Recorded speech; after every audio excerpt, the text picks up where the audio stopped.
Hey YouTube, DIY Dad here. Just another update on the CK530 rebuild. Got a little progress done tonight. I finally got the front hub assembly off the front axle. It was one came off real easy. The other one was stuck. It took me several days to get this off.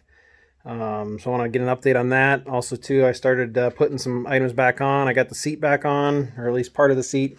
I'm actually going to put a swivel seat on. I have a smaller backhoe that has a seat, and it basically sits up and turns, so you can use the same seat for driving and operating the backhoe. So I'm using the same type of setup for this. The cases, the CK530s, the older ones have a seat that's mounted on the controls of the backhoe itself. So you basically got two seats. What I don't like about it is mine, the pins broke on the seat, so I have a bungee cord holding the place. So every once in a while that bungee cord will come undone, that seat will swing around and whack me. It's only happened a few times, but it's annoying. And I do like the fact of having one seat, so I'm trying to do that. So I'm going to give you a little shot of what I've done so far. So this is a swivel seat. This came off of a boat that I had here, a seat. Obviously it's another project I need to do, so I'm going to be working on that. So I'm using this swivel. Basically, I created this platform here, comes up, and you can see it sticks out. It'll stick out over top the backhoe. I estimated it right now, but it could be here. I might have to add another slide or something onto the top, but right now here's where I'm at. I want to get the front section of the steering column back on so I can understand where it has to be in relation to that. And then go off of there, and then I need to put the braces back on. So I have a few pieces to paint, put back on before I can really kind of gauge where this has to go back to.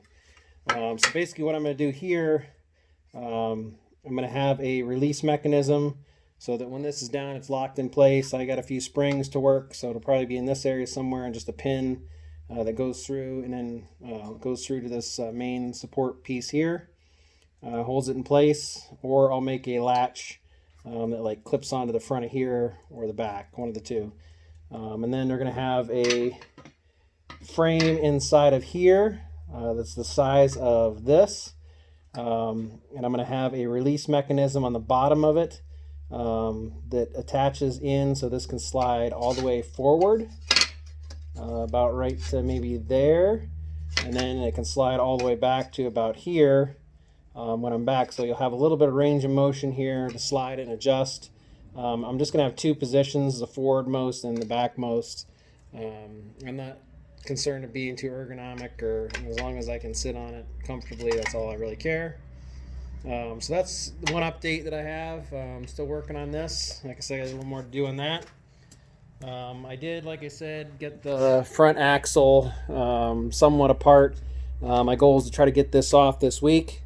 Then I can finish cleaning up the bottom part of the block and the gear, get that final coated, and then I'm going to start putting pieces back on, so I can start getting this prepped as much as I can before getting the block. I did price out a block. I did find a place over in Michigan that carries full motors and components for this 188D engine. They're not cheap, so I'm going to have to save up some money for that.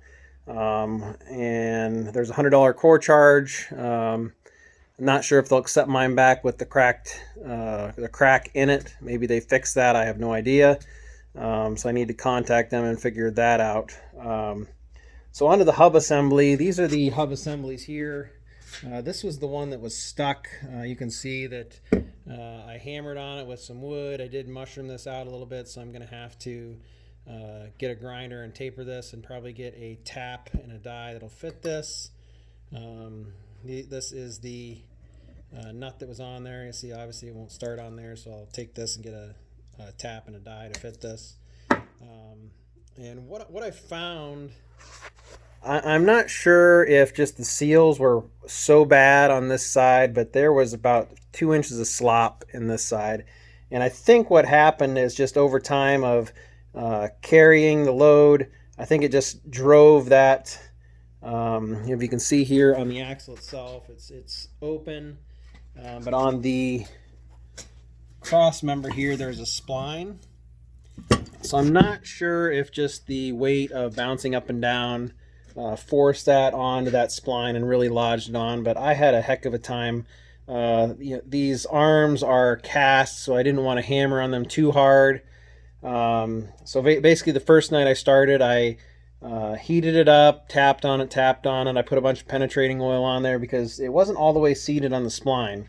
So I need to figure out why. The splines look different from side to side, so I'm not sure if this one is an aftermarket and just wasn't right, or if it was just one that the guy had before me and just stuck on there and called it good enough. I'm not real sure, but they do not look the same. So I'm a little concerned about that. I need to figure out how I'm going to address that, or if I'm going to have to get a new one of those.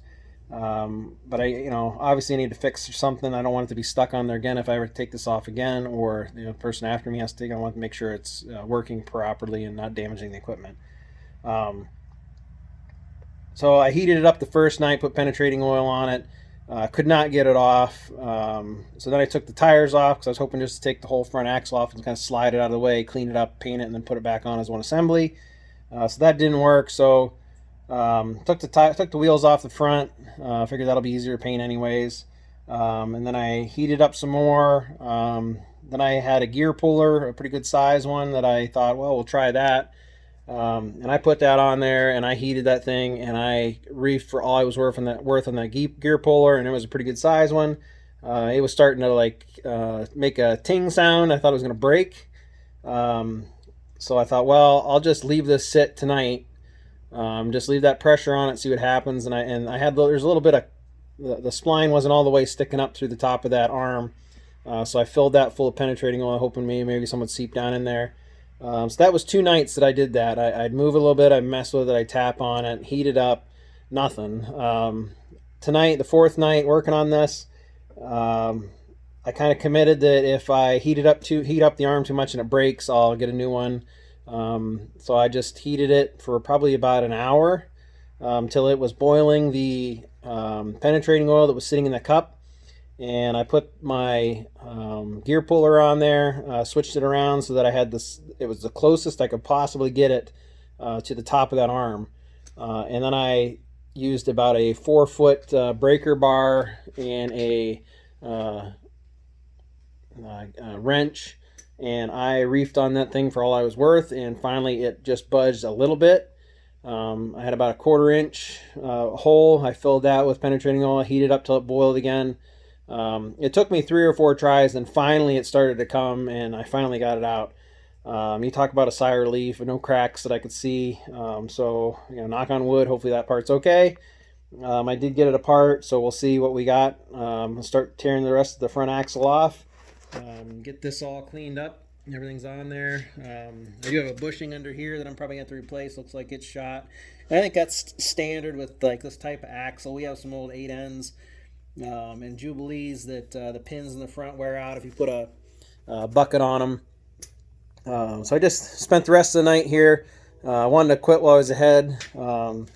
Just wanted to clean up my garage. If you've seen some of the pictures, I have a kind of a small garage.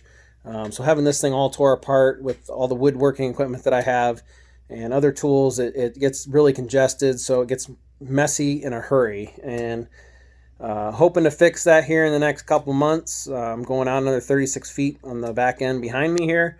That's going to be predominantly wood shop, and I said before, the front here is going to be more for mechanic type work and welding. So I'm hoping to get tin up on the inside here, so that if anything's there's no fire or hazards up front here. And if I get grease or anything splattered, I can take a hose and just hose it out. And then the back will be a wood shop, wood stove that will heat the garage, and it'll be auxiliary heat for my house. So pretty looking forward to that, going into this winter with a nice warm garage. And I think I am at the point now where I just really need to get the tractor back together. I'm not going to focus on the backhoe this year. So once I get the garage finished, it'll be nice. Next year I'll be able to back the backhoe part in here, unhook it, and then tear it apart, paint it, do the same thing I'm doing with this, put all new hoses on. And that'll also spread out some of the cost of this build. I mean, I'm probably going to be into this, $1,000, $2,000 when it's all said and done. With paint, the head alone is going to be $1,000. So I mean, this is not cheap. I mean, And that's what I said last time too. I need to figure out whether this is something I want to keep, or if I want to get it back together, not do the backhoe and just sell it. I'm pretty sure I can get what I at least paid for it, because I'll have a lot of time and a lot of money into it. And these hold their value pretty well. This is a heavy duty machine. It just hasn't been taken care of very well, so I'm trying to do my part to take care of it. So that's all I have update for tonight, YouTube. Tune in again. Like I said, I'm gonna start putting things back together here little by little. I'm gonna make on some ads. I got some parts to change my clutch assembly a little bit. The clutch looks like it broke at some point, and when the guy welded it, he didn't put the right angle on there, so I don't think it was engaging the clutch enough. He welded a piece on so he could push the clutch further rather than adjusting it or fixing it. So I got to do a little crafty engineering and maintenance work on that. So we'll see where that goes. I'm going to have to make some adapter plates, but I got this U-bolt assembly I'm going to cut in half. I think that these will fit on the clutch itself. Drill it, put a pin and a washer on one side here, and this side can go on the clutch itself. And then I got these joining nuts, and I have a tensioner, which these are all 5/16. So I'm going to take these eyelets out and get rid of them. Then I have some 5/16 rod that I'm going to run to the ends of these, or maybe just weld it on with some just regular 5/16 rod, not threaded. Then couple them on with this and tack this in place. And then I can adjust my clutch here and also on the clutch itself. So I'll have a lot of adjustment in my clutch to be able to get what I need to engage that properly. It was not engaging properly when I was operating it. It would kind of sound like, I don't know, like a grindy noise, and it went into gear very hard. So that's one thing I'm going to try to improve. You already saw the seat. I have a couple other things that I think I'm going to try to do here as I put things back together. So more to come. Hoping by the end of April I'll have this back together. That's my target. It's an ambitious target, especially when I start buying hydraulic hoses and whatnot. That's going to take some time. And I still have a loader to paint. I have bushings to fix on that, and a bucket to do some substantial fabrication and welding on. So more to come on that. I'll provide updates. I'm hoping to have a GoPro here in the next few weeks that I can put up and you can see me doing some things versus me just talking about what I did and showing you after the fact. So I'm looking forward to that. So tune in more for DIY Dad. Talk to you later, YouTube.